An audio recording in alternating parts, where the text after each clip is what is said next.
If you haven't seen my beginning videos, this video is just about making modifications to make the Cummins diesel work in the Humvee. So I've swapped out the old V8, it was a non-turbo and not overdrive transmission, put in a turbocharged Cummins and overdrive transmission. So this is just some of the additional modifications I need to do to make that function.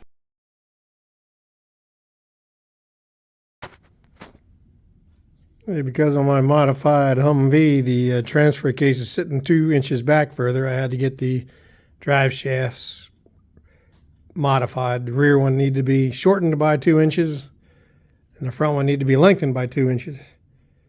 See here, this is where they basically just cut it off, unwelded it, cut it off, welded it back together, and rebalanced it. The front drive shaft has a carrier bearing about halfway from the front differential to the transfer case. I needed to move it down a little bit to keep it away from the engine and still line up with the transfer case and the differential. In order to do that, I needed to lower it by about 1.5 inches. I've seen it already drilled the top piece down. This is what it looked like once I added that extension for the carrier bearing to be bolted up. See, it's a little close to the engine. I had to lower it down by 1 inch. I added 1 inch on here and just lowered it down, so give me some enough clearance for the engine and drive shaft to sit in approximately the same place.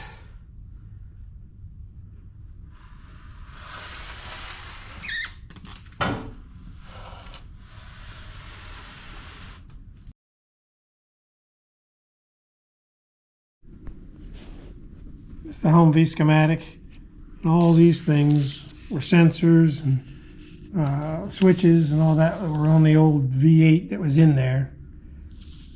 This was the protective control box that apparently people have problems with.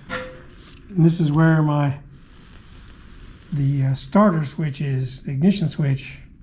When I first tried to hook that up, found out that all the wires go through the control box. If you remove the control box and the engine wiring harness, so I'm not even getting power over to the switch. So I rerouted that around the control box, and this is just a drawing showing that to remind myself that transmission neutral safety switch and how that's connected up, so I'm going to start it on work if I'm not in neutral. Got a different neutral safety switch, so that's out of there.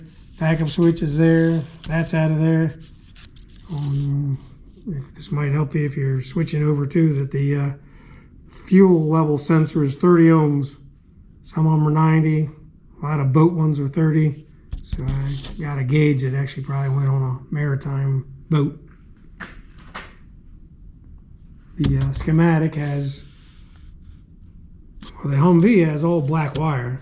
But each wire has a metal tag on it with the corresponding number here. So if you need to trace out something on what wire goes where, you look at the end of the wire, it's got that tag on it. You can find out which number is supposed to go to which location and tap into that way.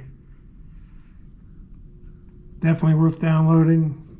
Really can't do a conversion without the schematic. There's an interesting little wiring thing. See those 2 grounds there? I assume they were connected to the back of the instrument panel, but they are not. The instrument panel is actually grounded by wire number 58 to the engine. Originally it was connected to where the glow plugs ground as well. Why they did that, I don't know, but I'm going to attach it to the body and shorten up the ground a little bit. So if you got a Humvee and your instrument panel's not working, you might want to check the ground on the engine. This is my distribution block, or my fuse block. I'm going to put in the Humvee so when the ignition's turned on, I can run electric fuel pump and electric fans, that sort of thing. Just going to mount it right under the dash. Right in those 2 holes right there.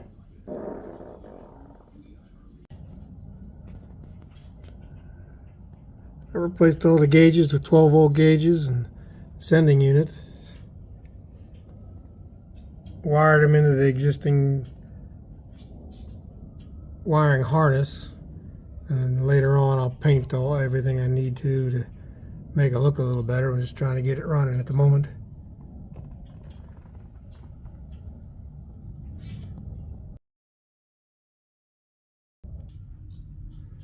Got my top radiator hose hooked up, just a generic hose from Gates.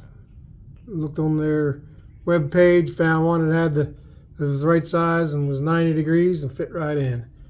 And this is the kind of custom one. Goes down and around and into the lower part of the engine.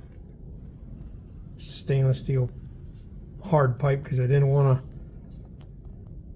tire debris to come up and hit it and punch a hole in it.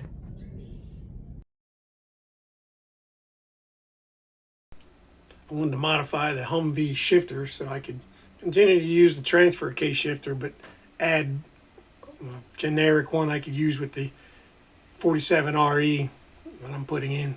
So this is just a picture of the modifications I did. I basically cut the end off, moved it in so the transfer case shifter would continue to work, and I cut that shaft off and then mounted the generic shifter.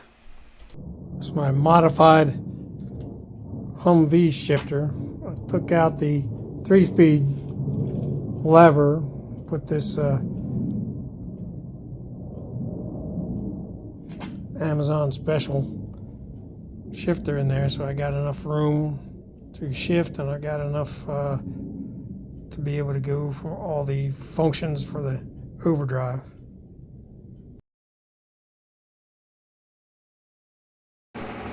Here's the first start of the engine while it's in the frame, just to validate that everything I've done so far is connected.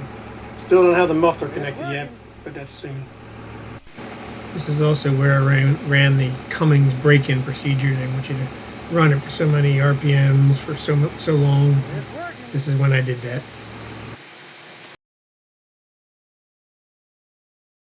that. Because my engines pushed the transfer case back about 2 inches, I had to remove the mounting bracket for the muffler and move it forward 2 inches so the muffler goes back 2 inches. I may have to extend the pipe on this side by 2 inches and just hadn't tried it yet. There's my muffler. Fits in there 2 inches further back than it did before, and I had to make this little bend out in the pipe just to make sure I didn't hit the tire and have plenty of room next to the body. Fits nice, sounds good. Doesn't seem to be a restriction. Some more modifications to come. If this is interesting, please click on the next video. Thanks.